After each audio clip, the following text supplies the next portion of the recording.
काष्ठमण्डप टेलिभिजनको विशेष प्रस्तुतिमा यहाँहरूलाई हार्दिक स्वागत छ। म सचिता बुढाथोकी।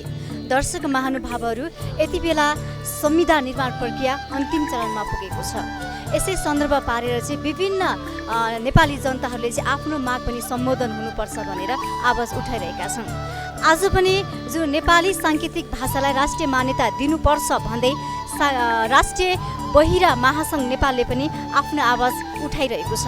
यसै विषयमा आज हामीले उहाँसँग कुराकानी गऱ्यौँ। दर्शक महानुभावहरू, अहिले देशमा नयाँ संविधान बन्ने क्रम जारी छ र यति बेला चाहिँ सबैजना चाहिँ आफ्नो मागको लागि चाहिँ आवाज उठाइरहनु भएको छ।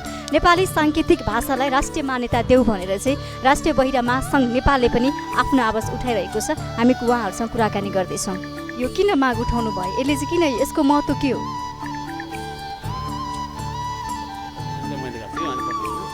हाम्रो प्रस्ताव किन भनेको यो नयाँ विषय पनि होइन।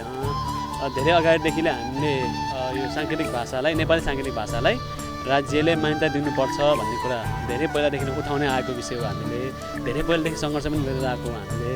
अहिले नयाँ संविधान बन्ने क्रममा नयाँ पहिलो संविधान सभामा पनि हाम्रो कुरा उठेको थियो। त्यसपछि हामीले यो दोस्रो संविधान सभाको संविधान बन्ने क्रममा सबै शीर्ष तहका नेताहरूलाई भेट्यौँ। सबै शीर्ष तहका नेतालाई भेटघाट गरेर हाम्रो मुद्दा यस्तो यस्तो हाम्रो कुरा यसरी सम्बोधन गर्नुपर्छ भन्ने कुरा पनि राख्यौँ। मुख्य दलहरूलाई भेट्यौँ, तर उहाँले हाम्रो कुराले व्यवस्था गर्नुभयो। अहिले पनि अवस्था हेर्दाखेरि संविधानमा चाहिँ पेलेरै भए पनि जाने भन्ने नीति गरेको देखियो। हाम्रो कुरा चाहिँ नराखेर जाने अवस्था देखियो। हामीले अब नेपालमा 3 लाखभन्दा बढी बहिरा साथीहरू हुनुहुन्छ। उहाँले नेपाली साङ्केतिक भाषा प्रयोग गर्नुहुन्छ। नेपाली साङ्केतिक भाषागत रूपमा उहाँले मान्यता पाउनुपर्छ, उहाँहरूको भाषाले मान्यता पाउनुपर्छ भन्ने कुरा हो। नेपालमा बोल्ने सबै मातृभाषाले राष्ट्रिय भाषा हुने अवस्थामा नेपाली साङ्केतिक भाषा छुट्नुहुन्न, नेपाली साङ्केतिक भाषालाई पनि स्थान दिनुपर्छ भन्ने विषय नै हाम्रो माग हो। अहिले के समस्या छ यहाँहरूलाई चाहिँ? हामी बहिरा छौँ, हामी सुन्दैनौँ होइन। त्यस कारण हाम्रो पहिलो समस्या भनेकै सञ्चार हो। हामी सञ्चार गर्न सक्यौँ भने चाहिँ हामीलाई कुनै पनि विषयमा समस्या हुन्न। समस्या नै सञ्चार हुन्छ। सञ्चारको लागि हामीले साङ्केतिक भाषा प्रयोग गर्नुपर्ने हुन्छ। नेपाली साङ्केतिक भाषालाई राज्यले अहिलेसम्म मान्यता दिएको अवस्था छैन। भाषागत रूपमा हाम्रो भाषालाई स्वीकार गरिएको अवस्था छैन। त्यस कारणले हामी अप्ठ्यारोमा परेका छौँ। दोस्रो कुरा, साङ्केतिक भाषा प्रयोग गर्ने बहिरा साथीहरू हुनुहुन्छ। हामी एउटा समूहमा बाँडिएका छौँ, समुदायमा छौँ, तर हामी सञ्चार गर्न सक्छौँ। तर बाहिरको जुन हुन्छ परिवारका मान्छे, अभिभावक अथवा समाजका मान्छेले हाम्रो कुरा बुझ्दैनन्, साङ्केतिक भाषा बुझ्दैनन्। त्यसको लागि दोभाषी चाहिन्छ हामीलाई। त्यसको लागि हामी दोभाषी प्रयोग गर्न पाउने अधिकार पनि संविधानमै सुनिश्चित हुनुपर्छ भन्ने लाग्छ हामीलाई। त्यो विषय पनि हामीले उठाएका छौँ। अहिले अब नयाँ संविधान बन्ने क्रम जारी छ, दलहरू जुटिरहनु भएको छ होइन। विभिन्न खालका मागहरू चाहिँ उठिरहेका छन्। तपाईँहरूको कुन मुद्दालाई चाहिँ अब बन्ने नयाँ संविधानले उठायो भने, समावेश गर्यो भने चाहिँ समाधान हुन्छ? दुईवटा विषय छन् हाम्रो। पहिलो मुख्य विषय भनेको धारा 6 मा जुन सबै नेपालमा बोलिने मातृभाषालाई राष्ट्रिय भाषाको मान्यता दिने भन्ने उल्लेख भएको छ। त्यसमा चाहिँ नेपाली साङ्केतिक भाषालाई पनि राष्ट्र भाषाको रूपमा मान्यता दिने गरी जानु पर्यो। दोस्रोमा चाहिँ मौलिक अधिकारभित्र हामीले साङ्केतिक भाषाको दोभाषी प्रयोग गर्न पाउने अधिकारलाई चाहिँ सुनिश्चित गरिदिनु पर्यो। यो दुईवटा कुरा राखिदियो भने हाम्रो माग सम्बोधन हुन्छ। हाम्रो माग राजनीतिक माग होइन। साङ्केतिक भाषा भनेको हाम्रो मुटु हो। मुटु जोगाउनको लागि हामी आन्दोलनमा धर्ना यहाँ बस्न आएका छौँ। त्यसरी हामी बाध्य भएका छौँ। जस्तो यदि जुन अब बन्ने नयाँ संविधानमा चाहिँ तपाईँहरूको माग सम्बोधन भएन भने चाहिँ तपाईँहरू के गर्नुहुन्छ? विकल्प के खोज्नुहुन्छ? त्यस्तै पेलेरै जान्दा भन्ने चाहिँ आशा हामीलाई छैन। यदि सम्बोधन भएन भने हामी थप कडा आन्दोलनको रूपमा अगाडि जानको लागि तयार छौँ। हामी तपाईँहरूको मूल नारा चाहिँ के हो? साङ्केतिक भाषालाई राष्ट्रिय मान्यता देऊ, राष्ट्रिय भाषाको रूपमा मान्यता देऊ भन्ने नै हो हाम्रो। हजुर, धन्यवाद।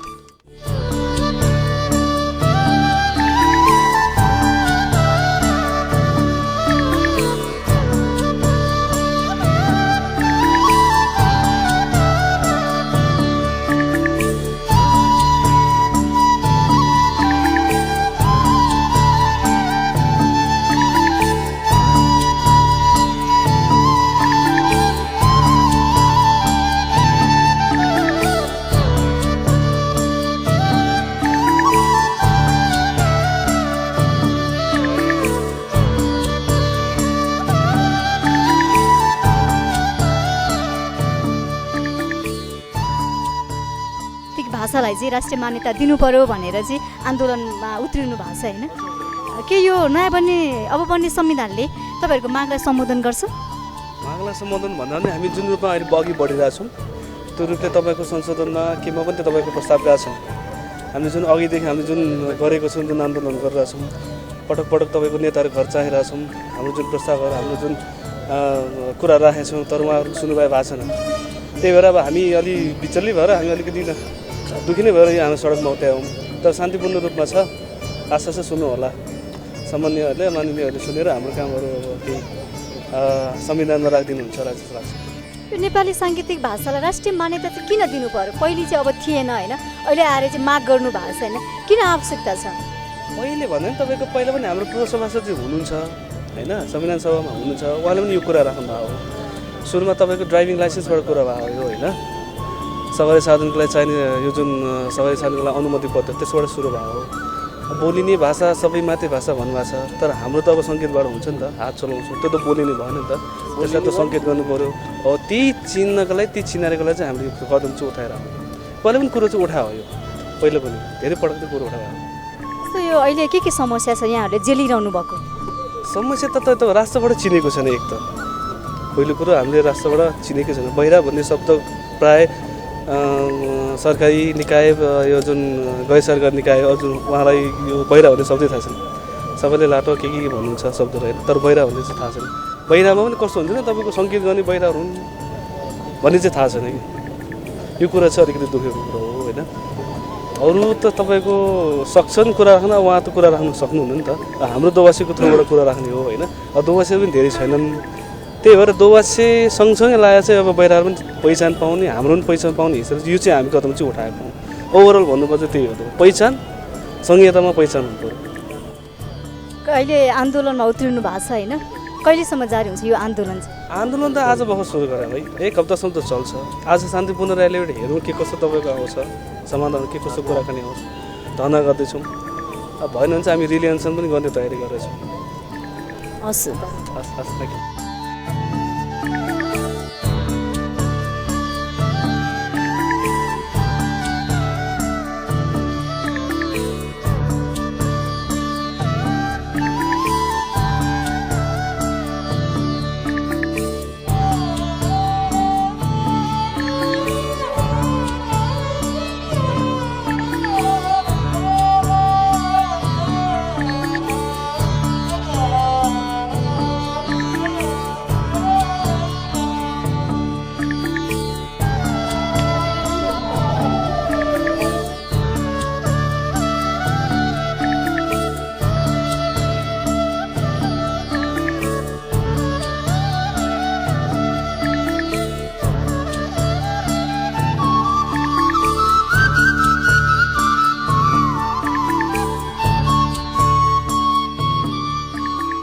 नेपाली साङ्गीतिक भाषालाई राष्ट्रिय मान्यता दिनुपर्छ भन्दै राष्ट्रिय बहिरा महासङ्घ नेपालले चाहिँ आफ्नो आवाज उठाएको छ। अब बन्ने नयाँ संविधानमा चाहिँ आफ्नो माग सम्बोधन हुनुपर्छ भनेर आवाज उठाएको छ। यसै विषयमा आज हामीले चाहिँ उहाँहरूसँग कुराकानी गऱ्यौँ। भोलि फेरि यस्तै विषयमा कुराकानी गर्नेछौँ। काष्ठमण्डप टेलिभिजन हेर्दै गर्नुहोला। नमस्ते।